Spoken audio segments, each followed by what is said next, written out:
Hey all my Crimsonites, and welcome to the Crimson Cure channel, where we embrace our femininity, increase our womanly values, and celebrate our brothers. So join me on our feminine journey to learn, heal, and grow.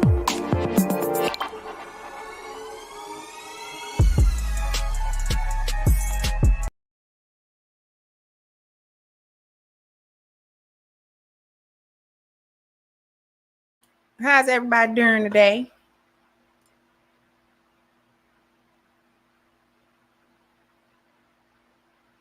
How is everyone doing today? Thank you, Miss Nicole, for posting all of the relevant links, including the link to the Light and Insight event, which is going to be held Sunday, September the 1st. So that's Labor Day weekend. I tried to put it in a place where people kind of already have their days off for the most part.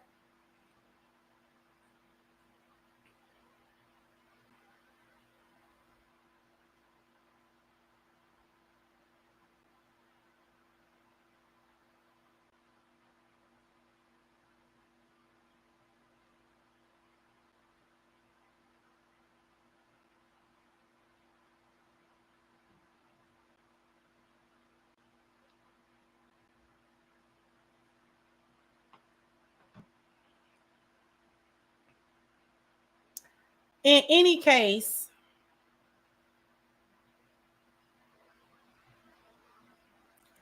I wanted to talk more about the concept of no God being in a marriage. Earlier, I dropped a video featuring a snippet from Coach Greg Adams. Shout out to CGA. So if you haven't checked that out, go and check out that video. I'm not going to play the snippet again for this live. However,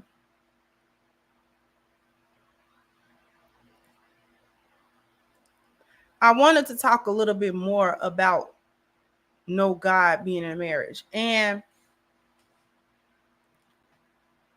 one of the main points that he brought up was the involvement of the state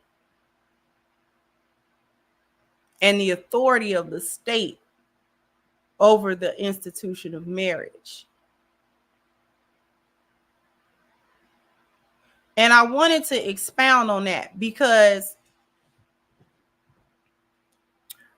one thing is this, and I want to make it really clear that I'm not here to say that anyone is wrong for getting a state license, marriage license. Do whatever you want to do, right? I am not trying to tell folk what they need to be doing or not needing to do. And I'm not here to push my personal beliefs off on anyone. However,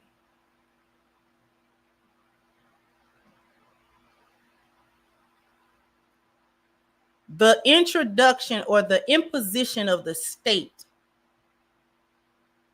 imposing itself on an institution that existed before it, that human beings had been doing since the inception of human beings, was a very calculated move. The introduction of the marriage license within the United States was implemented for a couple of different reasons originally. Those reasons have changed, some of them at least, and the rules change with it. And we're going to illustrate really the main reason why marriage is not what it used to be. It does not represent what it used to represent. It does not even mean the same thing as it used to mean. The authority over it is not the same as the authority that used to be over it.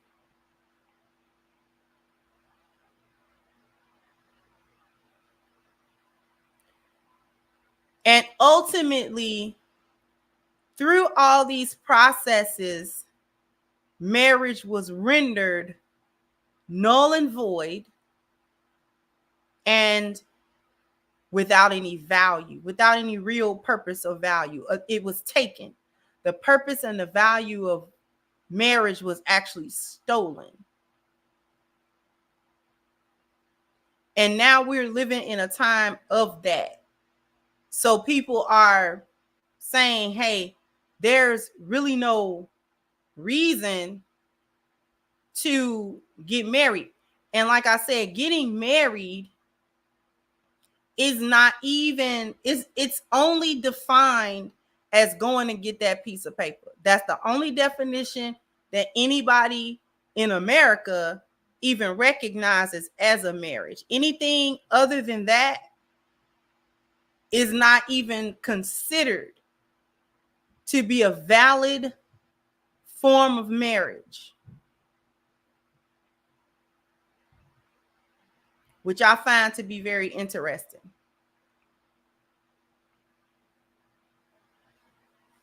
So, one of the first things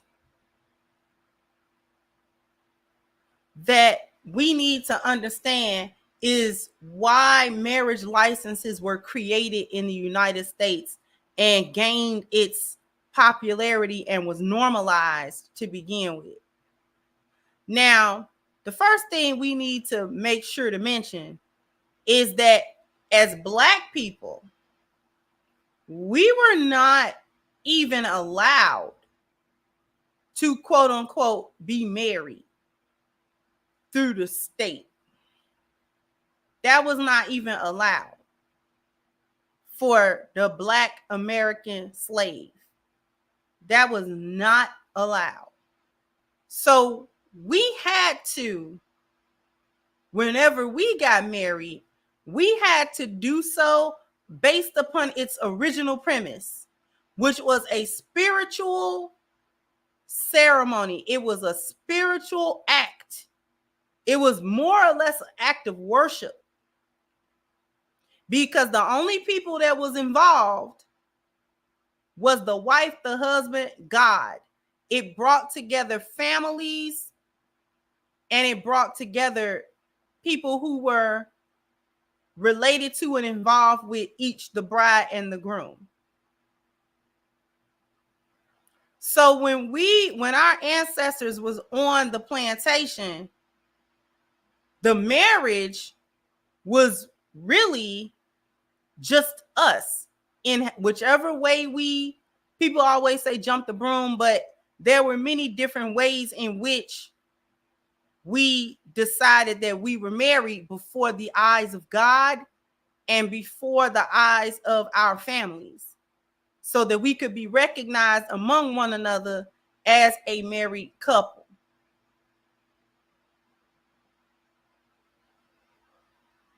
And at that time, we understood that to be a legitimate form of marriage that legitimized a couple, such that their children were legitimate.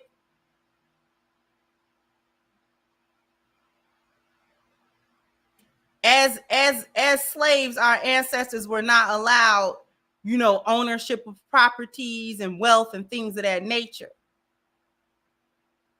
However, whatever it was that little things that they may have owned or whatever, it belonged to them as far as they were concerned.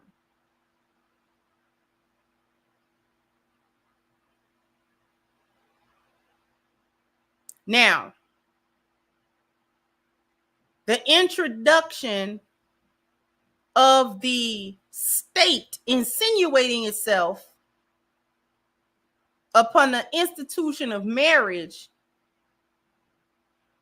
it was done for a couple of different reasons. One of the original reasons was to enforce anti-miscegenation law. Okay.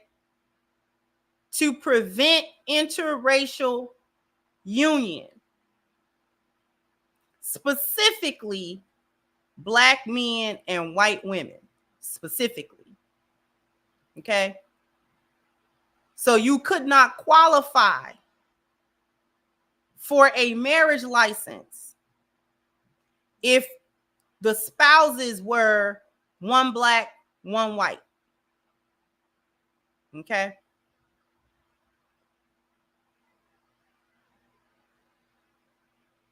Okay?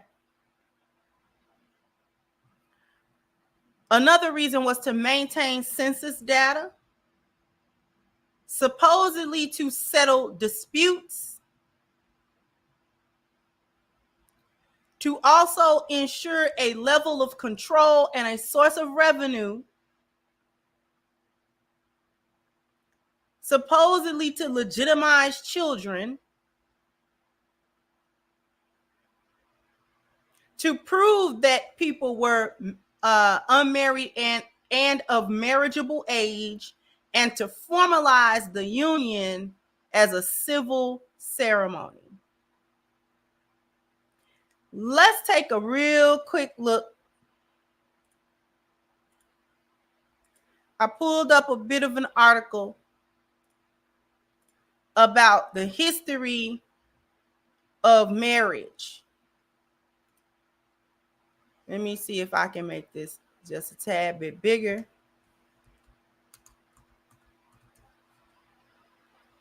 So you all can see it as well. Matter of fact, I'm just going to take myself out. Okay. What was the history of marriage in the United States? Love and marriage. Marriage is an institution that is pervasive throughout American life. It isn't just about love or procreation. It defines things like inheritance, rights, privileges, and immigration, just to name a few. Now, I think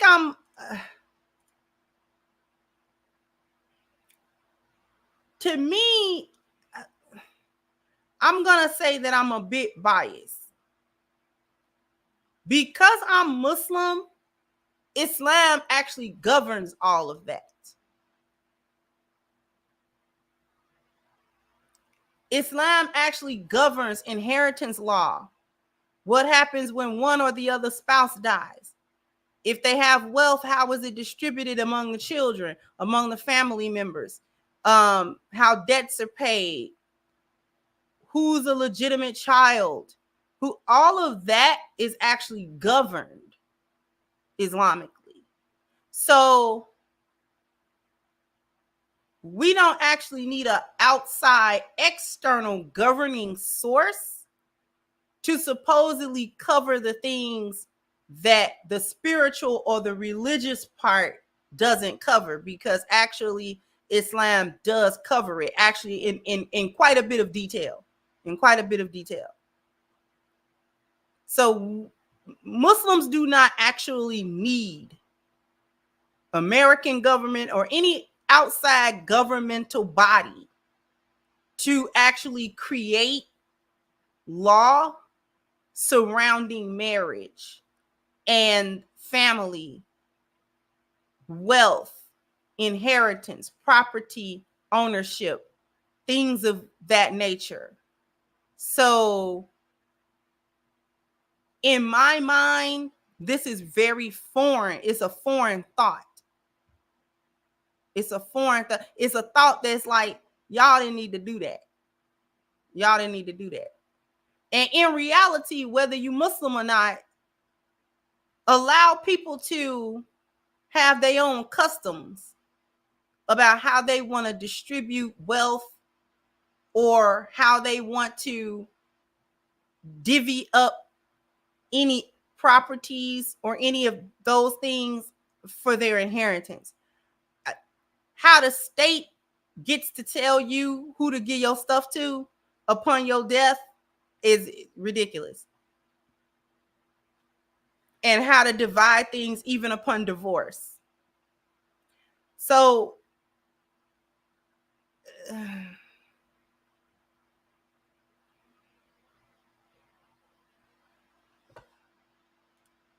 He said the only problem is record keeping. How do you prove marriage? Well, then we have to ask ourselves, who are we proving it to? Who are we proving marriage to? See, the way that society is set up now, they make it to where, you might have to prove it, which in my previous marriage for 20 years, I never had to produce a marriage license. I'm not even going to lie to you. I didn't have one and nobody ever asked me for it. And I was taking care of his medical business. I was taking care of his financial business. I was taking care of all his business. Everything.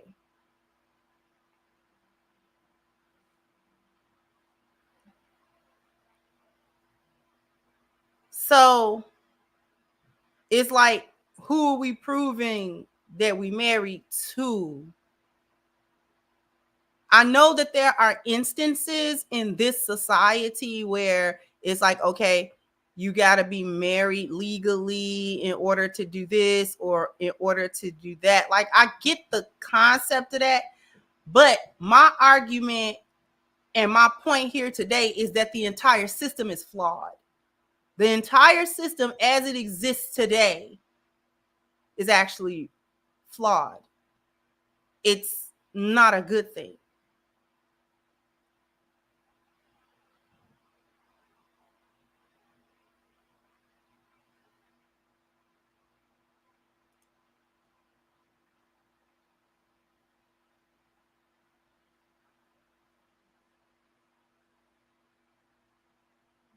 And technically speaking, even in a religious ceremony, you could create your own document. You actually could create your own document, your own license, your own contract. I'm not even going to say license, your own contract between the two of you. You actually can create that on your own.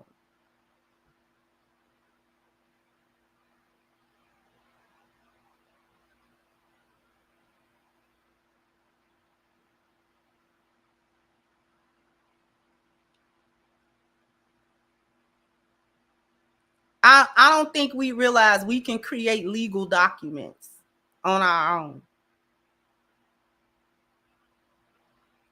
Because they say that marriage licenses help in the matter of inheritances and things of that nature. But if a person writes a will, and a will is a legally binding thing, and let's say a married person don't want to leave their spouse nothing, they got a whole estate, and they say in their will that their spouse is not being left anything, how the state gonna make you change it?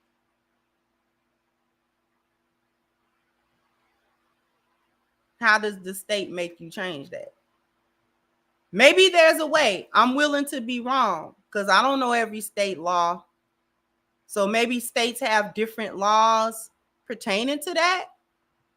But if a person has a will,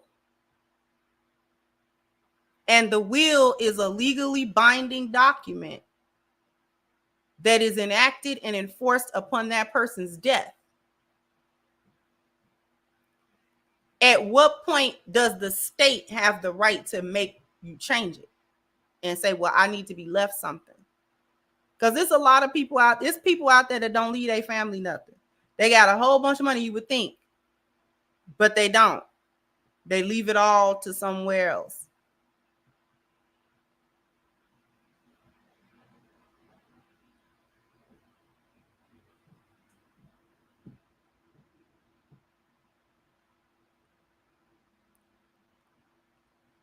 Let me go back.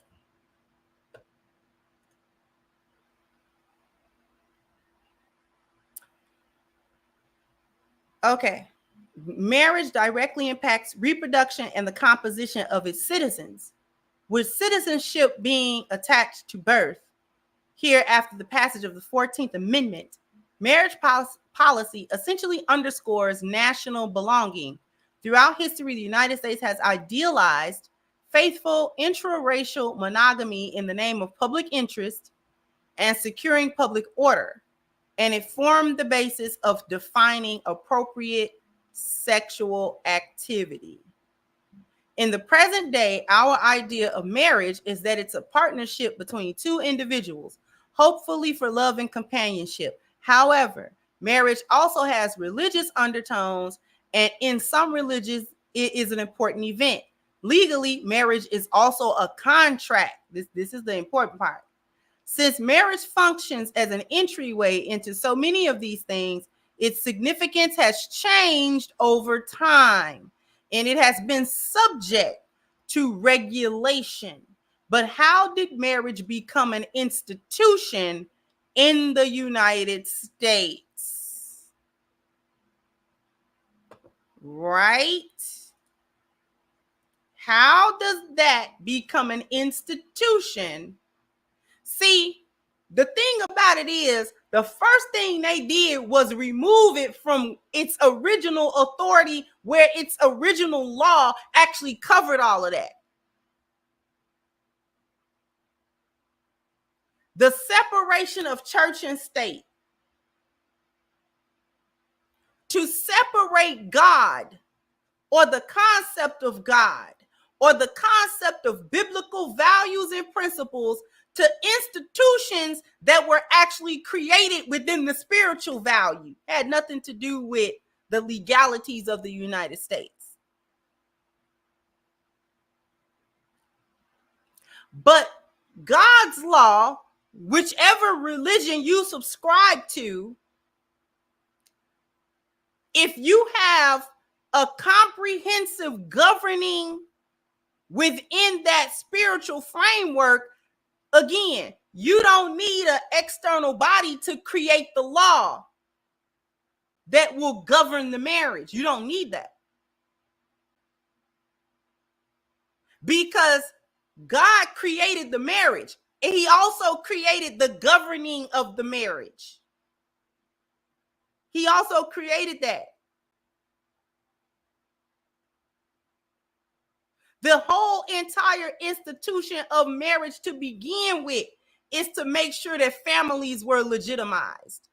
That's the whole purpose that God had, to make sure that families was together, to bring people together and legitimize those unions and the offsprings of those unions.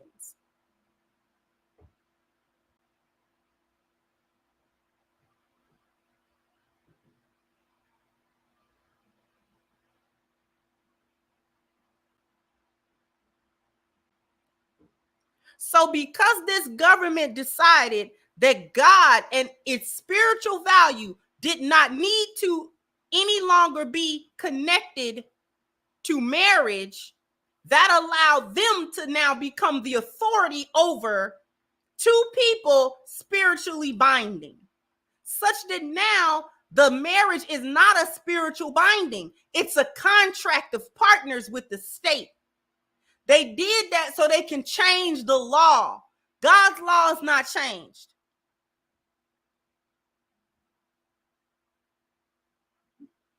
For example, in Islamic law has not changed. The laws that govern marriage, inheritance, what happens in a divorce, what happens upon a person's death, what happens to the estate, what happens to the children, who is legitimate, who's not legitimate, all of that don't change. And therefore, the purpose of marriage also did not change. However, if you separate the institution of marriage away from that completely, and you make it secular, now the state has the right to change the rules. And it changes those rules to benefit the state, not you, not the married couple, not the benefit of the union, not to the benefit of the children, not to the benefit of the husband and wife, not to the benefit of trying to make sure that the family stay together. Because when you want your family, when you have problems in your family and in your marriage, and you want your marriage to work, you don't go to family court to get it done. That place is only for facilitating divorces and breakup and the breaking of the family. The family court is only there to facilitate the breaking of the family.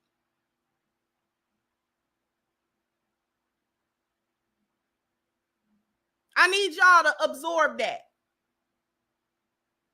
Family court is only there to facilitate, in the interest of the state primarily, the breaking of the marriage. It's there to make sure that the state don't get the short end of that stick. When y'all say y'all not joined together no more, and y'all don't file y'all taxes joint no more, and y'all don't pay this and pay that as a married couple anymore, and y'all insurance premiums ain't high no more, and we can't charge you over here and charge you over there because you married, because this and that, because this one is the head of the household, and this one is a dependent, and this one is, okay? So once they can't nickel and dime you no more for being married, they charge you the whole time you married for being married.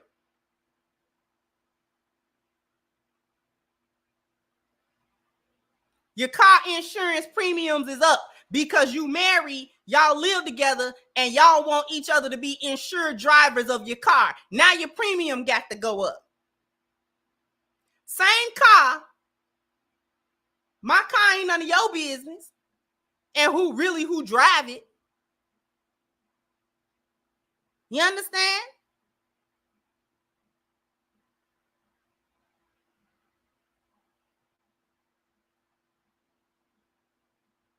So you get nickel and dimed the entire time you married, charged for being married. You getting charged by the state for being married. Oh, you want a divorce?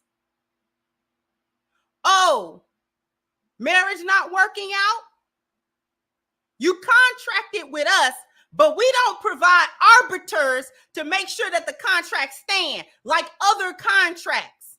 There are other kinds of contracts, legal binding documents that require arbitration before the contract can be dissolved.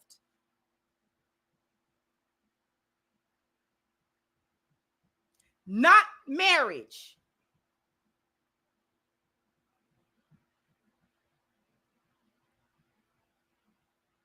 So the marriage license and contract with the state does not require the state to mediate between the husband and the wife to make sure that they marriage stay together and that they relationship stay together. So they do not provide marriage counsel. They do not provide arbiters for the marriage to see what's the problem here, there, what's going on in your marriage. How can we make sure that you are together? They don't care, because the marriage license and the family court is not there to make sure the families are adhering together. They're just there to say, hey, the state gonna get a piece of the pie whether you together or not. So, oh, you want a divorce? We ain't here to help you stay together, but we will help you divide up. If you got assets, if you got things to divide, if you got any wealth, we'll help, you know what I'm saying, weaponize children for child support. We'll help all of that. We'll help all of that. Y'all gonna be mad by the end of the divorce. They don't even help you have an amicable divorce. They don't even help with that. That is a foreign concept.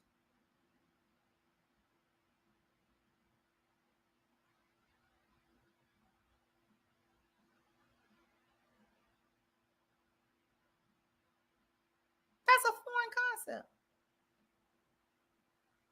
An amicable divorce. You mean y'all can still kind of be cool and not be together?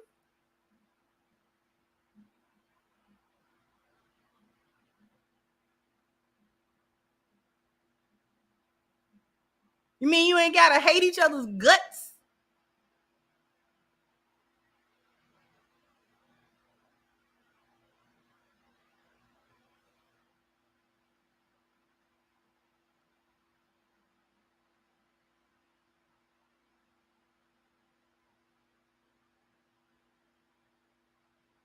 We'll help y'all break up. To help facilitate the breaking of the family, to make it even easier, they introduce no-fault divorces. I need people to absorb that. But it ain't even 300 people in here, so don't nobody want to hear what I'm saying today. Don't nobody want to hear what I'm saying. And I get that. I get it.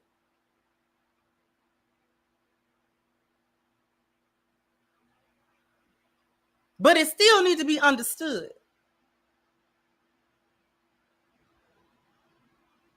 To facilitate the breaking of the family and make that an even simpler process than it was before, you have no fault divorce. You don't even have to explain why there's a divorce. You don't have to explain to nobody. You don't have to prove nothing. You don't have to say, oh, well, I'm not being taken care of, or, you know what I'm saying, there's infidelity, or, you know what I'm saying, there's abuse going on, or, you know what I'm saying, this other person fell off, you know what I'm saying, or whatever, da. No. You just go in and say, listen, it was irreconcilable differences. Whether you tried to reconcile it or not, they don't care. Irreconcilable differences, you can get a paperwork going immediately, serve that other person, and then they can decide whether or not they want to fight that in court or battle the divorce. Either way, the state wins out. If you don't battle it, the state's still gonna find a way to benefit off of the divorce that happened. And if you fight it, the state benefit, because now you got to go into courts, you got to pay court fees, all these different fees, this, that, and the third.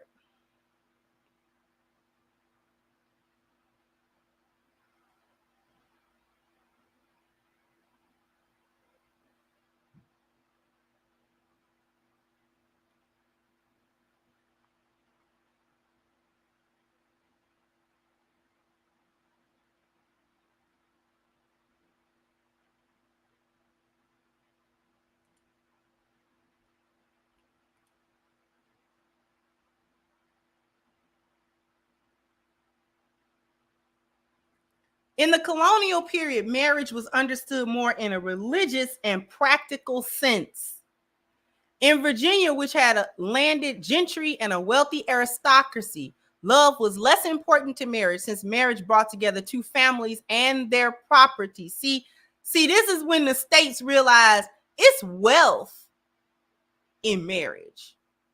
And when people come together, then they start accumulating wealth more than single individuals, especially at that time when women were not earning anything.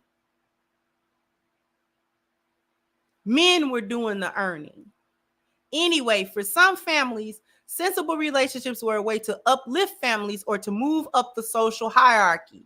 While love was not a requirement for marriage, it was assumed that love would follow, since marriage brought together men, women, and families in a way that was natural, patriarchal, and hierarchical.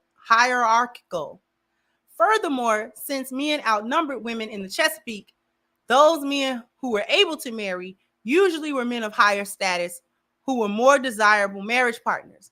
Depending on the colony in question, some being more religious than others, the marriage was an unbreakable union. Throughout much of colonial America, marriage is a contract. In 1653, the Civil Marriage Act required that anyone who wanted to marry had to announce an intent to marry publicly.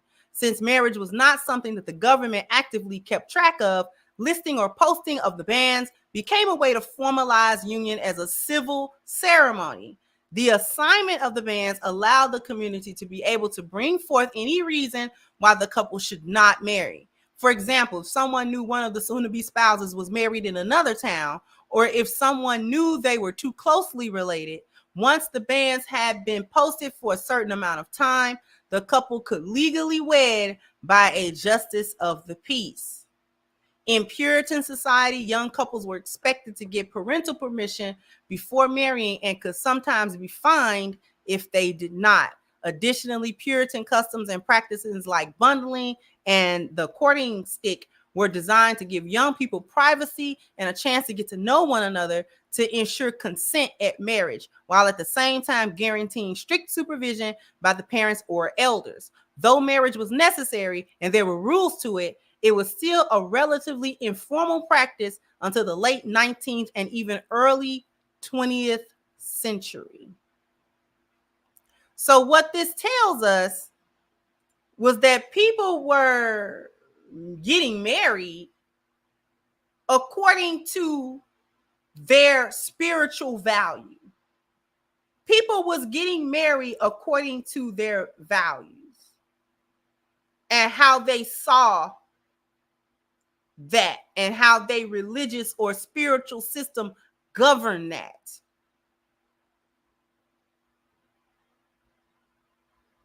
And basically the state didn't have really anything to do with it.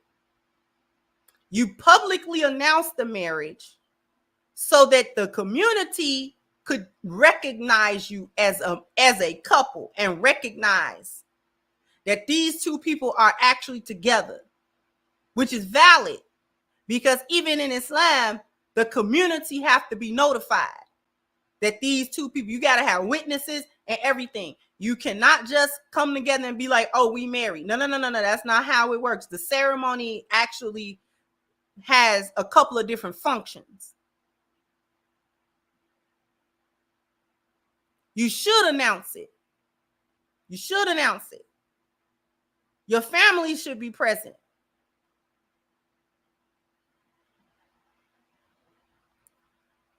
The community members need to be aware and present.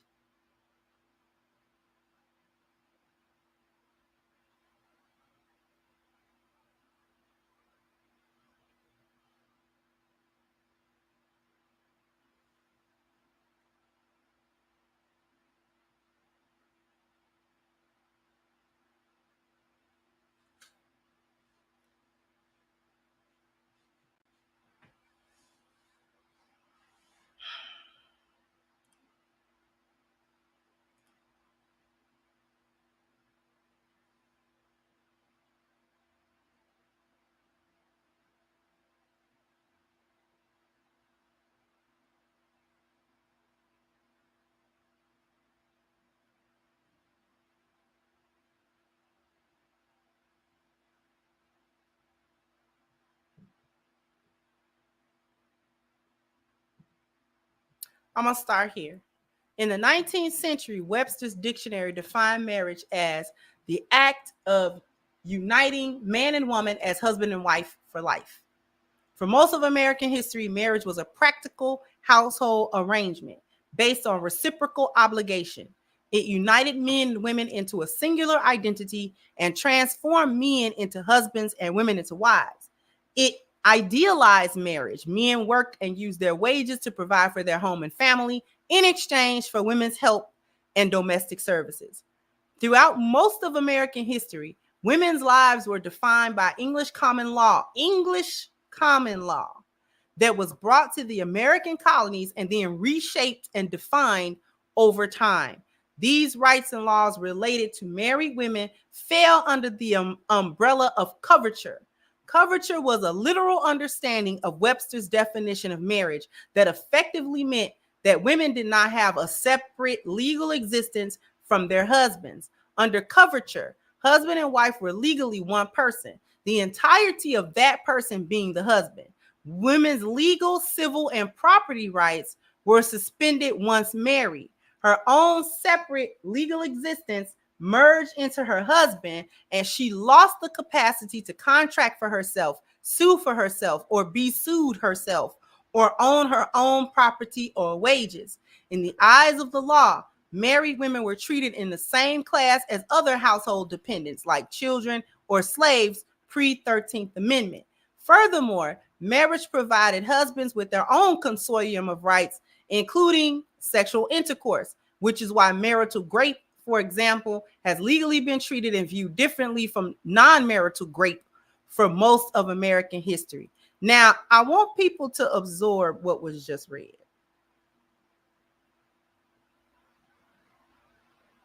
The concept of that marriage is English. That's their cultural concept of marriage.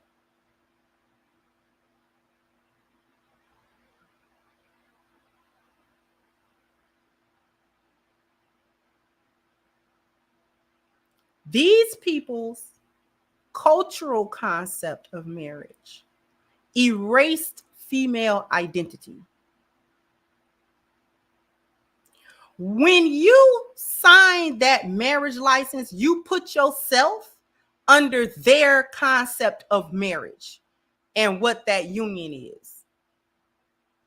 See, that was their concept of what a marriage was and what happens between men and women when they get married. In Islam, we don't even do that. And a lot of our ancestor black slaves was Muslim. And in Islam, all of that about she not legally a person no more and civilly seen as a person no more, that does not exist. We can, married women in Islam can own property ourselves. We can get inheritance from our family that we do not have to hand over to our husbands. We can own. We are still a separate legal civil entity.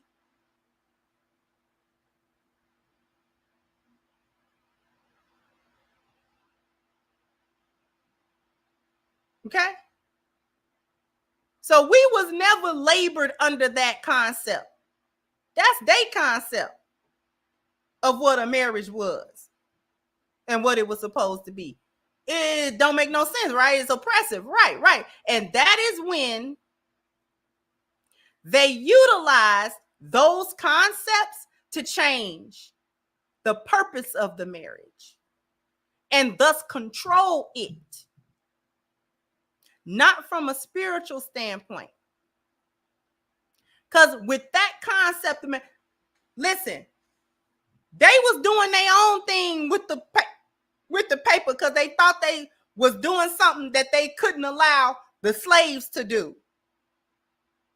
And we so caught up trying to have them to legitimize something that we do that we couldn't wait to sign our name on those very pieces of paper. But them pieces of paper, just like feminism and just like a lot of other movies, they had nothing to do with us. That was them. That was their issue. They had an old English Dark Ages mindset about what marriage was supposed to be. We did not have that concept originally.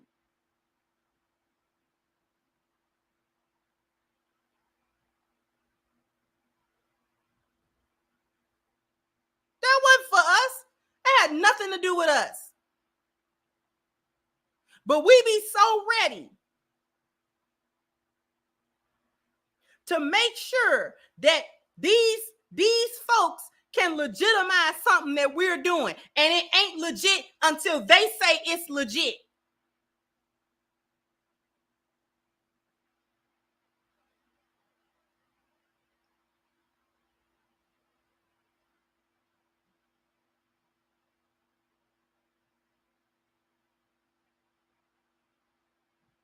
And so now when we got introduced into the ability to be married legally, then it started changing the rules.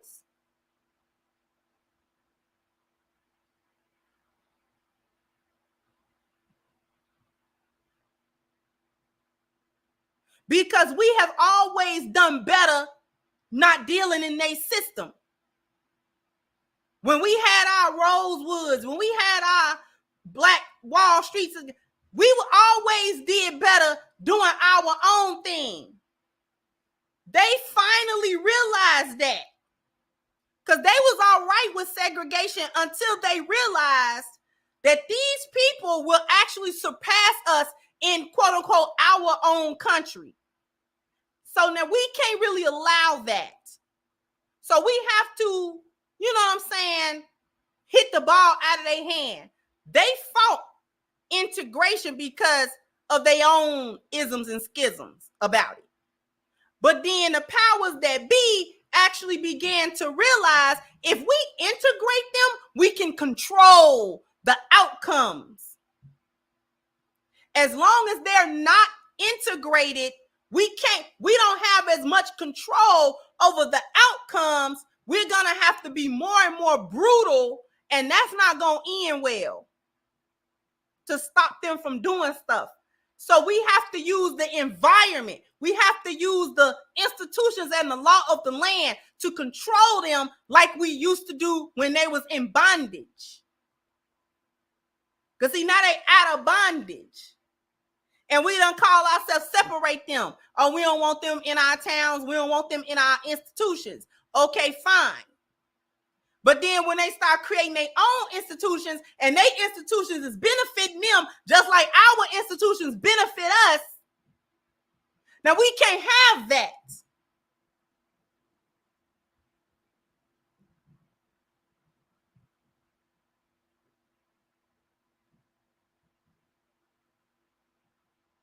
So now let's introduce all of these other things that we know they're going to want to be a part of because they want to be part of us.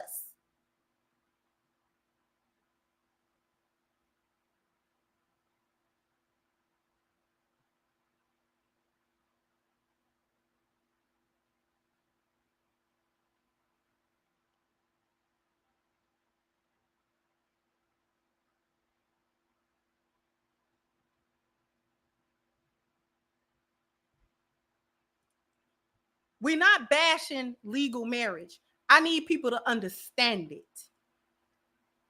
I need people to understand it. People can do whatever they want. I opened the show like that. People is grown. And if they want to go down to the justice of the peace and get that piece of paper, they are free to do so. Crimson Cure cannot stop nobody from doing nothing they want to do.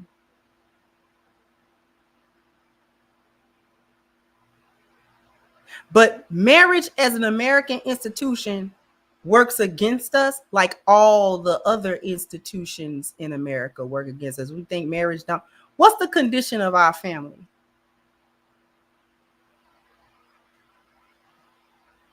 What's the condition of our family?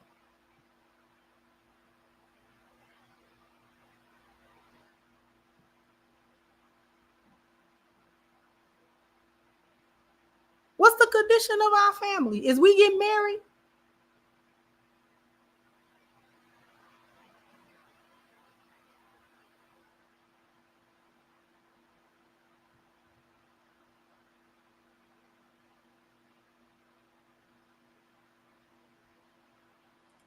We also cannot organize wealth if we're not getting married to begin with.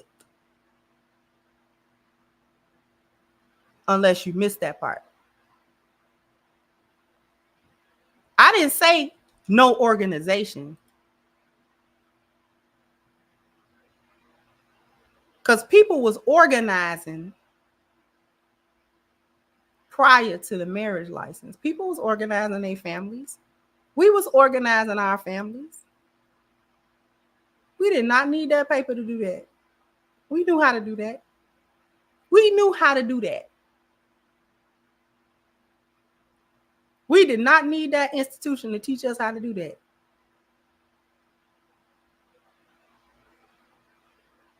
Because we're not getting married now. We have no wealth because we have no family. And we have no family because family is not valuable anymore. How many of us are you hearing say, we ain't got to get married? I don't want to get married. We don't need to be married. Marriage is a scam.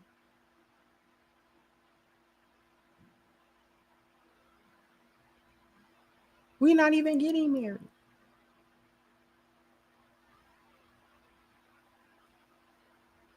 When marriage had more spiritual significance to us, we were getting married and we were organizing our families and we were building wealth or trying to.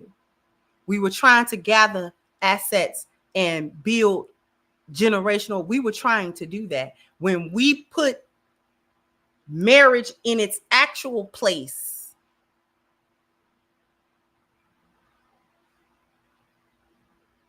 we were doing that. The entire premise and reason for the invention of the marriage license is to remove the family value from the 10 life value system to the lost value system. It removed it. And how it removed it was to remove spiritual value and involvement from the institution of marriage. Once there was no such thing as God in a marriage, and that concept became antiquated, and we progressed past it because we know better, and we know how best to do this, and not having no type of moral guidance, no type of spiritual undertone, no type of spiritual foundation for marriage, that takes marriage out, and marriage and the family value. Marriage is a part of your family value. It takes it out of the 10 life values and puts it in the lost value system. Observe. When we are talking about the 10 life values, family is number 3 on the list, and it is an internal value. Spiritual value undergirds all 10 underneath the 10 life value system. The spiritual value is the foundation for all 10 values, and it dictates how these values will be enacted. Number 3 is your family. That would include marriages, children, everything about your family, everything that encompasses your family. Family is supposed to be a supportive thing. Communities are not built without families. We cannot be a community of individuals with our own individual concerns only. In order to have a functioning community, there must be first families, and those families need to have a strong spiritual undergird. We'll get back to that. But the advent of the marriage license consistently removed the spiritual value away from the family. So now that the spiritual value, there's no truth in it, the family has no loving support. There's no love or support in the concept of the family right now. None. No concept of that. People do not want to be married because there is no support in it. That's the biggest gripe right now for both the men and the women. The women are complaining that the men don't support them within the marriage, and they single mothers and they single married mothers, and they got to do everything by themselves. The men have the same complaint. I'm not getting any support. I'm just taking on burdens, and I'm working myself to the bone, and there's no love and support. There's nothing that's keeping this woman, loyal to the marriage or anything. She could go at any moment and file them papers, and I'm out. No matter how much time was invested, no matter how much money was invested, no matter how much blood, sweat, and tears, no matter how much love, no matter how much ups and downs, no matter what has gone on, it can be gone. And nobody has any beholding to nothing. Nobody got to explain it to nobody. People be blind to the point where you can blindside your spouse with it. You ain't even got to discuss it with them.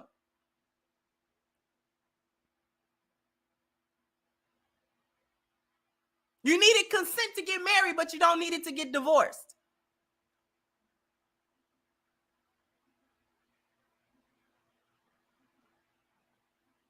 So there are no spiritual undergirdings. And we know marriage needs a spiritual undergirding, because when it's in trouble, who you go to?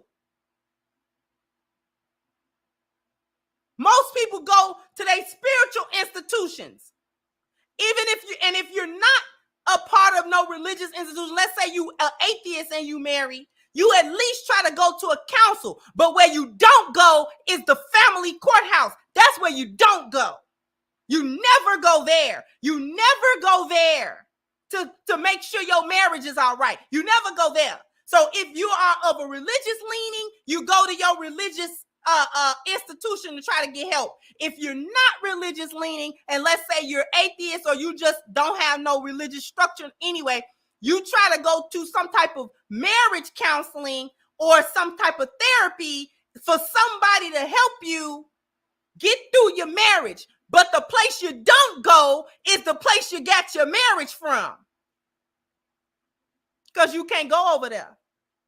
Because they're not interested in that. That's not even their function. That's not even their function. That's not their function at all. Not at all. They're not there to help you do that. They did not say they was finna help you do that at all. That's your problem. Your marriage on the rocks, your problem. So we know marriage inherently doesn't have anything to do with the state, because when we want to keep it together, we don't go to the state. We don't go over there because we know what's over there. A divorce is over there. The judge is not going to ask, hey, well, did you go to your, nearest church or your nearest synagogue or your nearest masjid to, make sure that y'all really want to do this? It's a big step getting divorced. The judge do not care. You head into a law office, a divorce law office, you headed it. All they want to know is the paperwork correct? And who are you? Okay. And who is the spouse? All right. Do you have any children? All right. What's your annual income of the household? Do you have income of your own that's not connected to your spouse? Okay. Do you have any assets? That they start divvying up stuff. They don't care if you regret it later. They don't care if it's the wrong move. They don't ask you none of that. They don't ask you none of that. They don't try to impart no words of wisdom so the family can maintain itself. No, because that's not the purpose of it. That was never the purpose of it.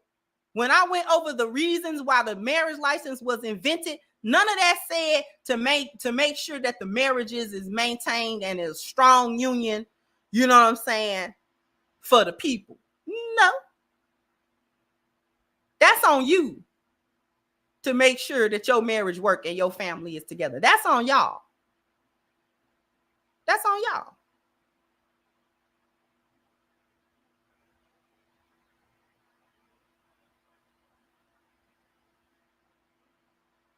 Somebody get, I don't mind differences of opinion, but I'm not gonna have no argument from the chat. If you wanna have your opinion, make your channel, make your video, and you say what you want to say.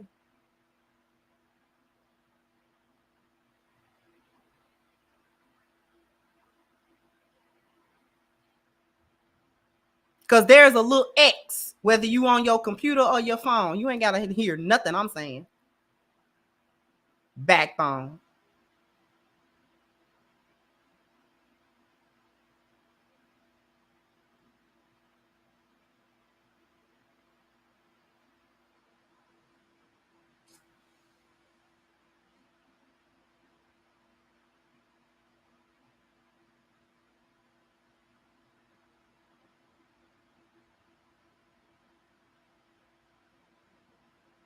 So again, the purpose of the involvement of the state was specifically to devalue marriage and put it in the lost value system, such that marriage is now not a spiritual thing. What is about now? What is marriage is about now?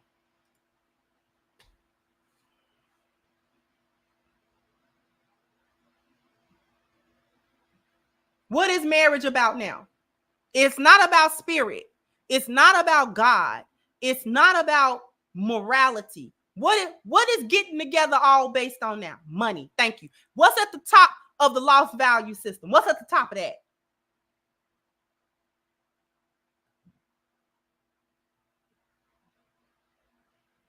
Money is at the top of what? The lost value system, because every value must be perverted. It must be perverted. The values themselves are backwards and upside down, each one of them on their own. So marriage now is about money. When we start talking about marriage, everybody want to talk about money. When we start talking about who should get married, everybody start talking about money. So the state said, you know what? We're going to make sure that we get the money, because they already recognize that marriage brings together families, and typically those families raise themselves in wealth. The state can't have the people getting wealth that the state don't have no hand in. They don't even want you working and getting a paycheck that they don't have a hand in, i.e. taxing your money before you get it. You work them 40, 60, 80 hours, and Uncle Sam come debo you out of your money before you can get it. When you look at your paycheck stub and you compare the gross to the net, you tell me.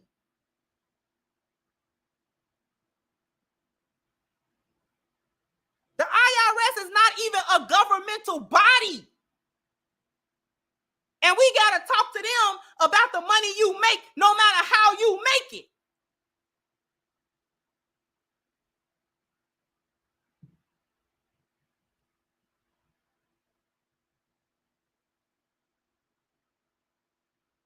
And they didn't do that with marriage. It's more lucrative if everybody worked. We could tax everybody. So one of the parts of the feminist movement was to convince women that they needed to head out there and work because they men was oppressing them. And now look at you.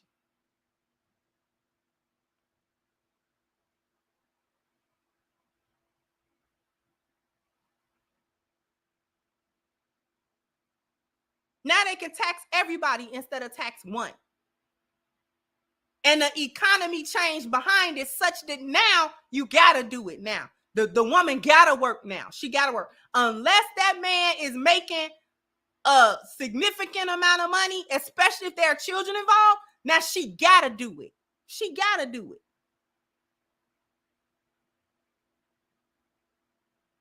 But since there's no morality and no more God in the marriage, now there's no support and there's no love and there's no loyalty attached to it. All of that's internal value. This is why people don't want to do it, because you can walk away at any time.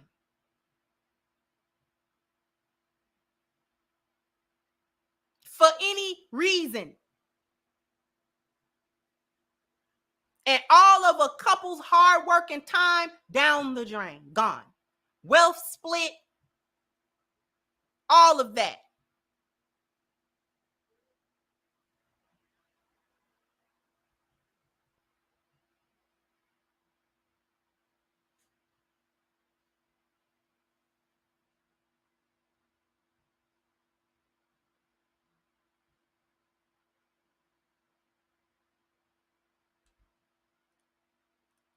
Thank you, TIQS, supporting this good topic. Thank you so much. Thank you, Black Goku. And marriages started deteriorating when Reagan signed the Family Law Act, aka No Fault Divorce, into law in 1970. Thank you, Sister Betchwitz. And my husband and I started our marriage with a writing called a ketubah. We got a self-uniting license in that we married ourselves with no clergy and at least 2 witnesses. It is legal here in Pennsylvania. Thank you so much. Thank you so much, sweetheart.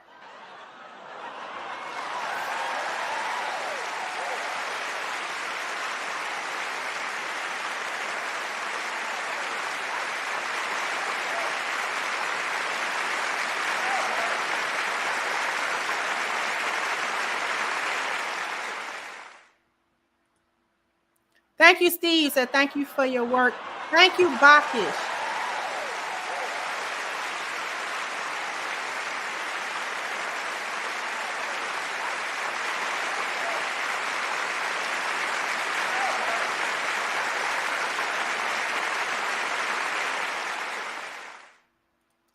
Thank you so much. Bernard said there's ultimately a usurping of the religious term of marriage by the state.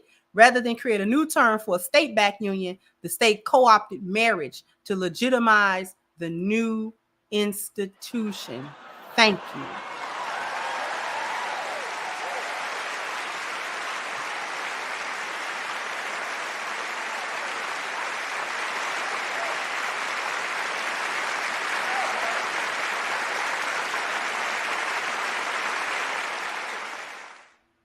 Thank you so much, because that's actually a very important point, because they could have left it as civil unions. They could have said that it was anything else and attached all of them laws to it, the same laws that they have. They could have done it.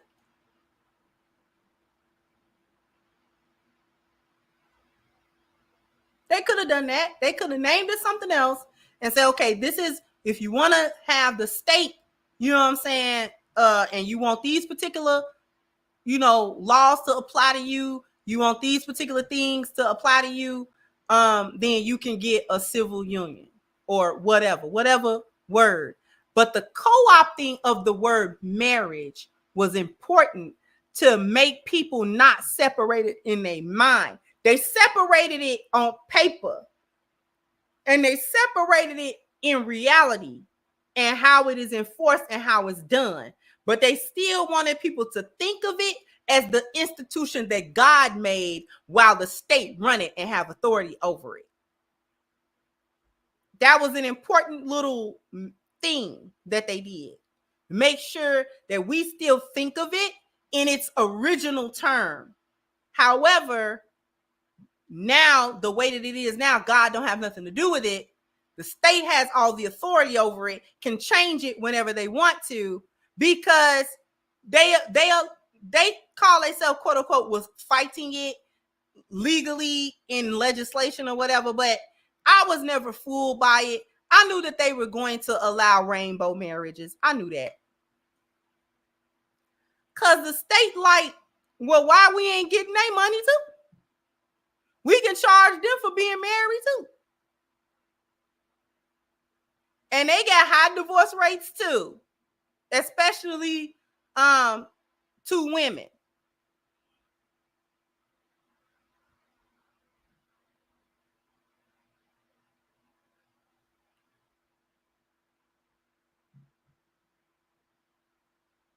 But that's all a function of taking away the moral and spiritual piece, because once the moral and spiritual piece, you can't say that other people can't join in this kind of union. And that's when they talked about, well, love is love, that whole thing went on. Because when God is no longer the authority over it, the state is, and they can change the rules however it benefits the state. That's all it was. As it is in the United States of America, the marital institution does not work any different than any other American institution. It don't. It really don't. We just think it's different because it's personal. And we think it has something to do with our emotions and things of that nature. And on a personal level, it does. But on a state level, it's all business. It's all business for them.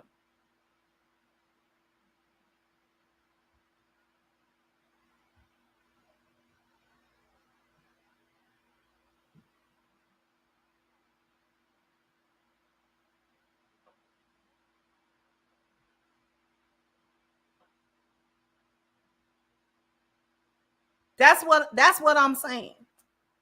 You do what you want to do. I'm not here to tell you that you can't and that you shouldn't and that you bet not, because people are going to do what they want to do anyway. I'm not expecting what I'm saying now, because there ain't but 300 people in here. I'm not expecting what I'm saying now to determine anybody's decision. However, my point is that we need to understand the decision that we're making. We need to understand why it's like that. And you make whatever decision you want to make, but make it from a place of understanding. Make it from a place of truth. And then you make your decisions.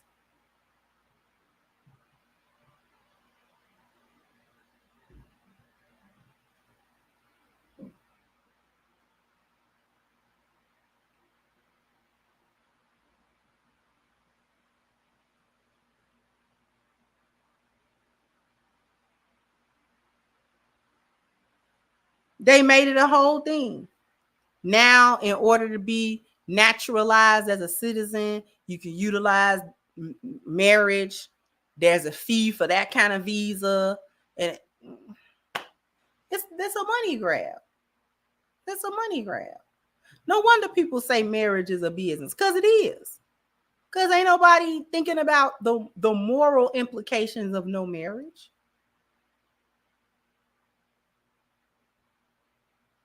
Nobody's thinking about that.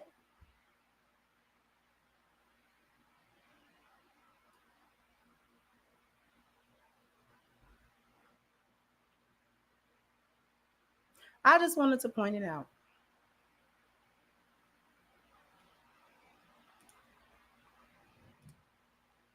Before we go, don't forget that we are having the Light and Insight event, a book signing, a meet and greet, a workshop that's going to be held Sunday, September the 1st. This year, it's going to be a one-day event. We're going to have it in New York. You can click the link in the chat, or you can even scan the QR code on your screen right now in order to be taken to the event where you can purchase your tickets.